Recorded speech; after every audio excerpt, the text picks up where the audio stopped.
Well, I was reminded today of a story I really was not planning on telling, but it feels important. So that song we sang at the beginning, Be Still and Know I Am God, This reminds me of two different stories in the Bible. One of the stories in the Bible is where Jesus is speaking to a storm. Raise your hand if you know that story. As a storm comes up, and he's out with his disciples, right? And Jesus says what? Peace, be still. And we're told the storm's calm, aren't we? Storm's calm.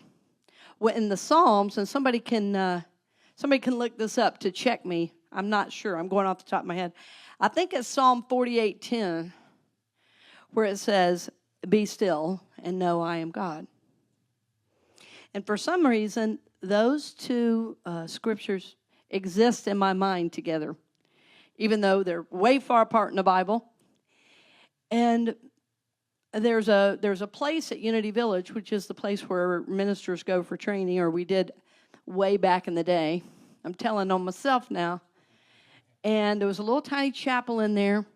It's called the Fillmore Chapel. Oh, no, there's Fillmore Chapel, and then there's a Silent Unity, prayer chapel. There's a little tiny chapel by Fillmore, and it's got 4 little chairs in there. And on the wall, when you walk in, it's kind of illuminated. It's like lights are on this kind of old calligraphy kind of wall. And there's 3 words, and it says, "Peace, be still." And right after I'd moved to Kansas City, which everybody thought I had lost my mind moving from Seattle to Kansas City to go to ministerial school when I had no visible means of income, which it was a leap of faith. I mean, it wasn't just a step. It was a full leap into the mosh pit, right? It was a leap.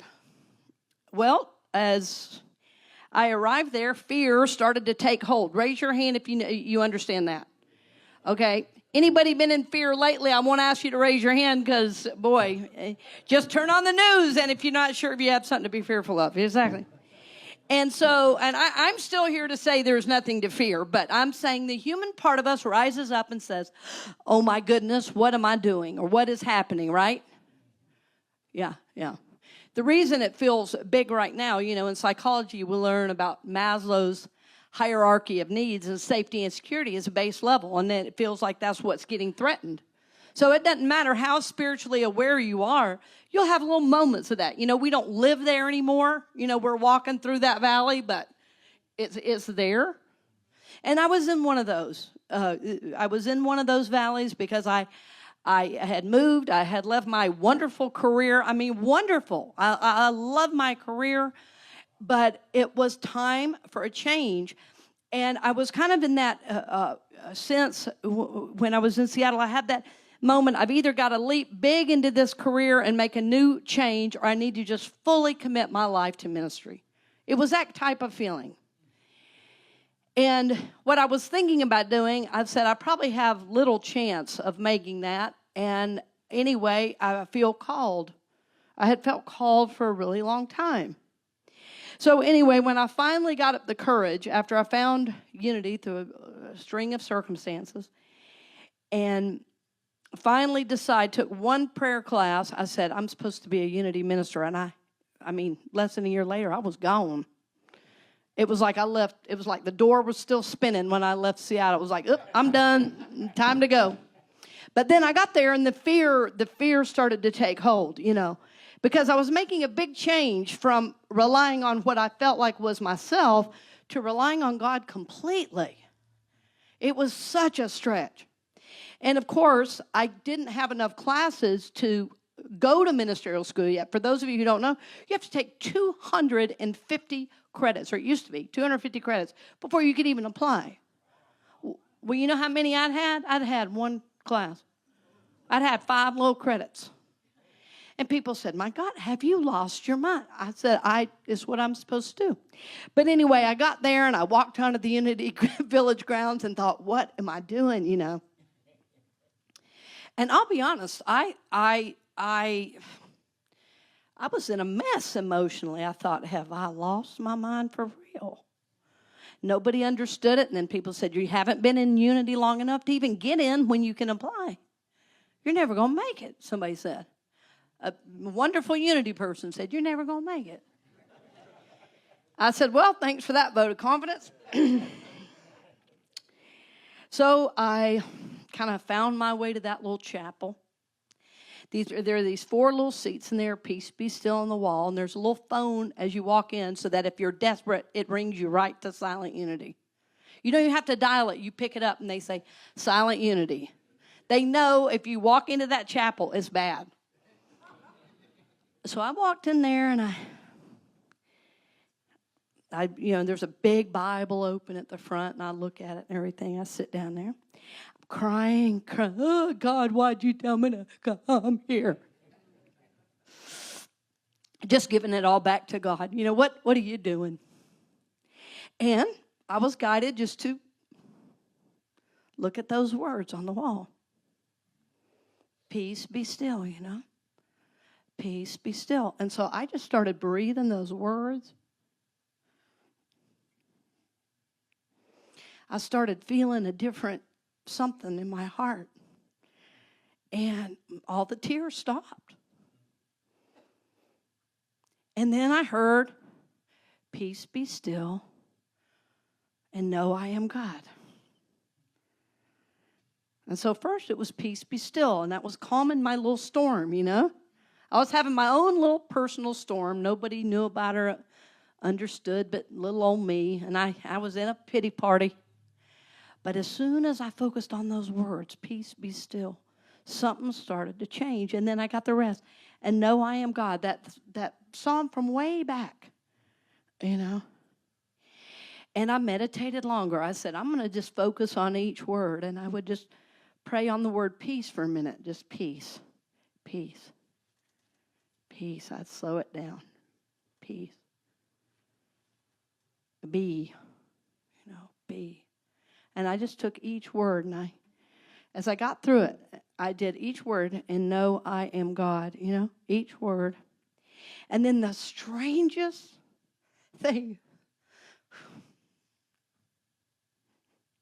it was so touching and illuminating to my spirit. As I rested on that word God, something changed for me.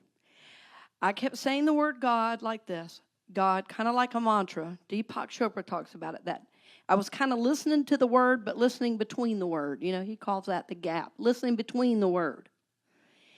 And as I was saying it, instead of be still and know I am God, that last word changed. And it was, peace be still and know I am you.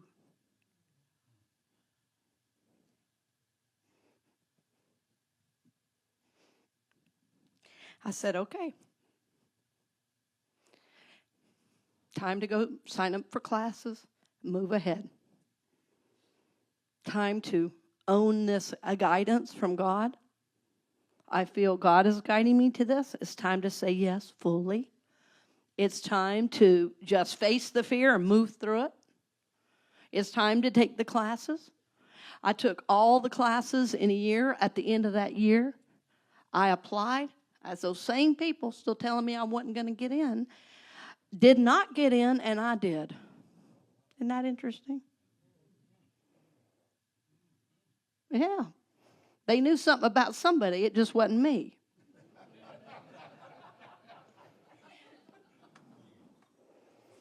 And I learned right there, boy, that Bible verse, judge not lest ye be judged. We don't know each other's process. We don't know what we're ready for, you know.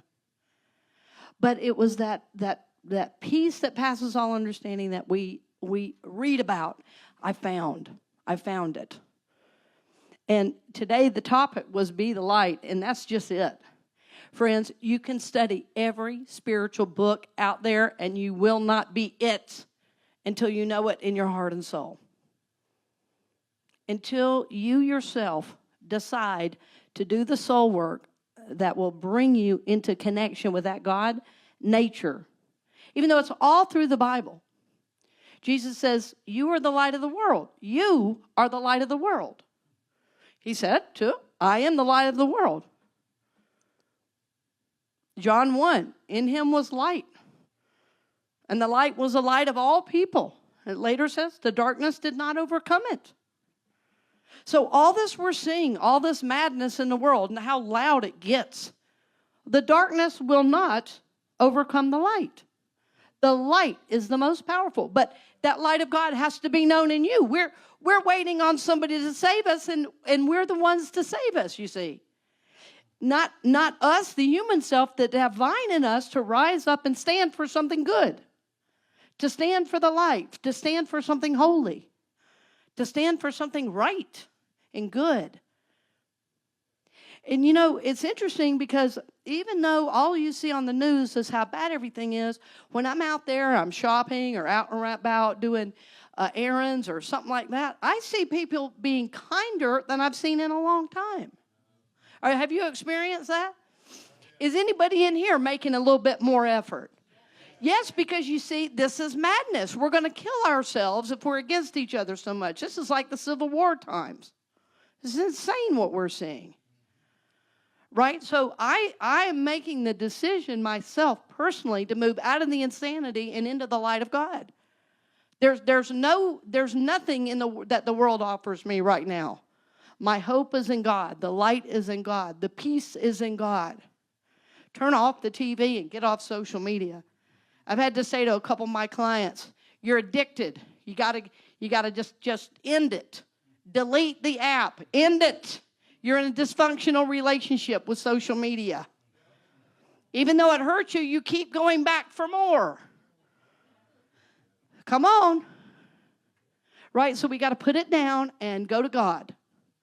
Right? It was real interesting yesterday. Was it yesterday? No. It was the day before.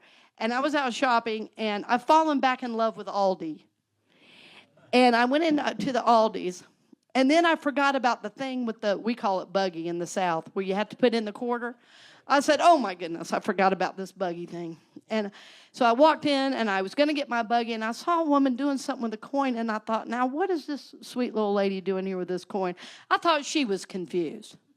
And here it was me. And I said, oh, the quarter thing. I said, I forgot all about that. And I started turning around. She goes, I think I have a quarter.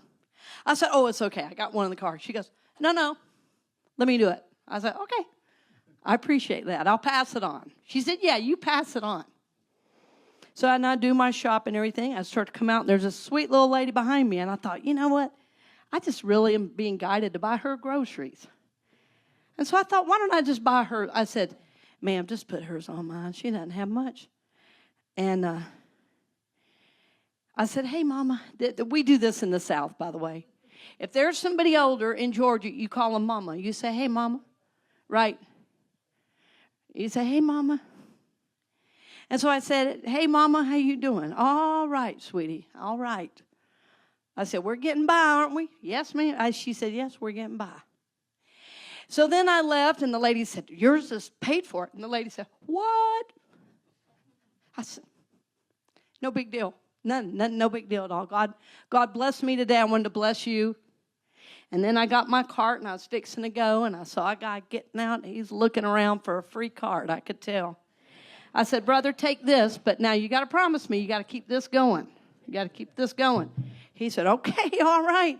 I said, I know it's only a quarter, but a little kindness goes a long way. Sometimes we have to remind each other, we just get in our stuff. And I was glad the woman, I didn't want to accept that little quarter. But then when I did, it reminded me of all the abundance I live in. Why not? Why not? Made that woman's day. I bought her groceries. It was no big, just $15, $20. It was nothing. Y'all were thinking it was $100 and something. It wasn't. It was little. It was like 3 or 4 little things. You can still get 3 or 4 little things at Aldi for $20. Not many places. Can't do that at Publix no more. But that little bit of kindness just really, it was like a little bit of illumination in the moment, A little bit of illumination. So the question for me always is, what is God trying to do in and through me to bless others? That's always the question I'm asking. All of us have what I will call a spiritual mandate to be asking that question. So sometimes in unity, we get so much about what do I feel about it. We forget that there's a sacred responsibility to know your goodness and your wholeness, to share it in the world. Now, when I was growing up, that was a part of life. We shared with our neighbors. We shared with our friends. We shared with our city. Like there was a lady across the street who was we called her the German lady because she was from Germany and her accent was very, very strong, and she had very little. So we would help her, and she would help us. And if we helped her, she'd bring over then bags of vegetables. And that was kind of her payment to help us. And that worked for us because so many kids, we always needed food. You got 7 kids and a grandma living in one house. That's like 10 people to feed every meal. Luckily, as the older ones moved out, there was more food for the rest of us. But it was kind of nice being the youngest at sometimes. But the question is, God, what do you need in and through me today for your will to be done on earth? Because that's our call, right? On earth as it is in heaven. That's what Jesus wanted for us. On earth as it is in heaven. Jesus came to show us what heaven is like. So no more hurting, no more, where healing is possible, where love is possible, where there's always enough. There's always enough. And it's up to us to live that in the world. Otherwise, how are people going to know it? And the amazing thing, I was just talking to my sister the other day, and she and her husband, they go around and they play music at assisted living homes, and they did one, and they said, gosh, we really like it, and the residents like it. We've got another home a little bit further down. Would y'all like to do that? Yeah, we'll do that. And they started doing that, and I said, man, y'all are going to have to get a van and go on the road. Y'all are doing like 3 or 4. She said, honey, we the ones that get the blessing. She said, they think we're blessing them. It's to be able to give and to see people just get reminded of their goodness and their wholeness of that. Somebody loves them. Somebody loves them enough to bring music to them. And then she said, we're the ones that are blessed. We don't even think about being a blessing. It's us that's blessed by being able to give this way, seeking to honor God through their gifts and talents. Isn't that beautiful?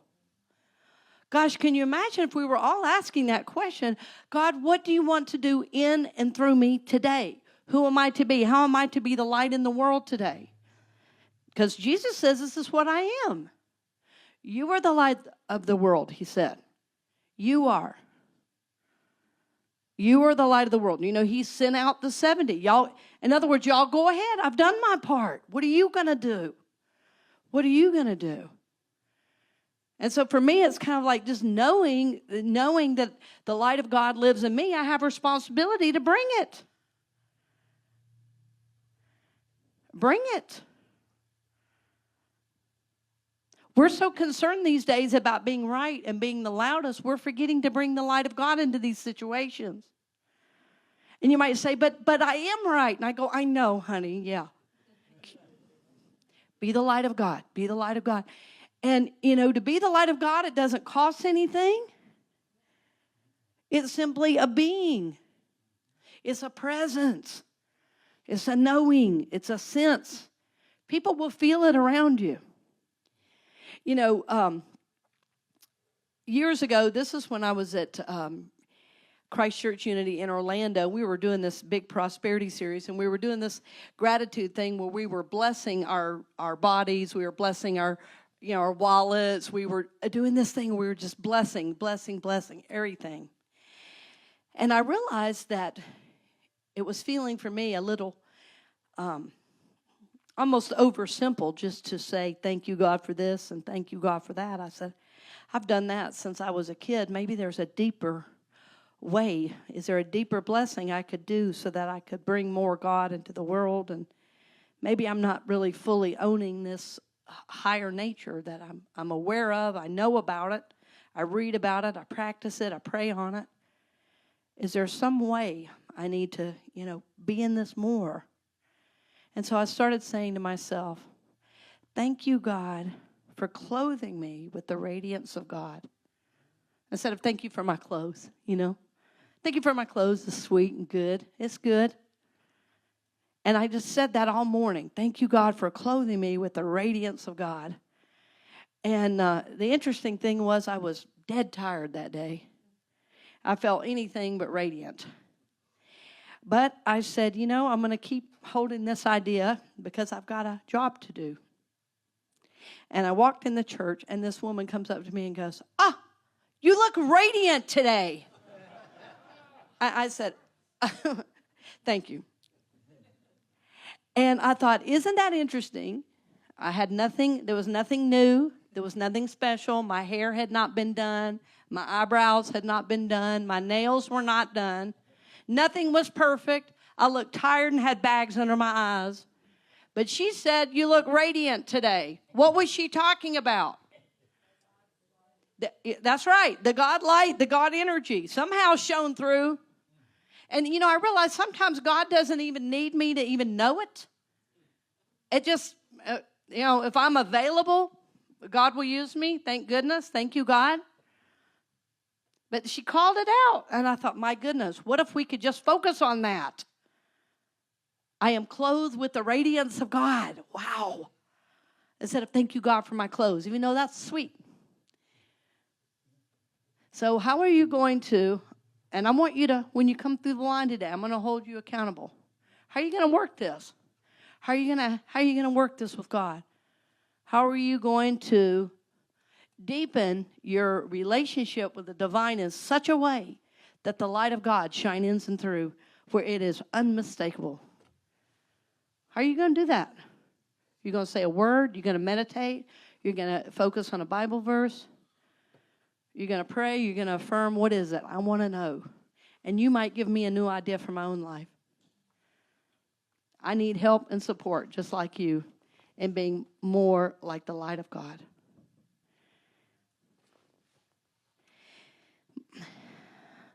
My belief about each of you, it's interesting, I didn't talk about anything I thought I was going to today. But my belief about each of you is that the light of God shines in you. And that my job is to simply remind you and empower you to live that light of God in the world. It's that simple. It's my hope for you. It's my prayer. And this is what I'm hoping for you. I think the world needs your light today like never before. I think our families need it. Our kids need it. Our government needs it. Sometimes the people we share a roof with need it. Sometimes we'll be the one person that can see the light, be the light, and lift them up. Yeah. So how about saying to the person next to you, I see the light of God in you.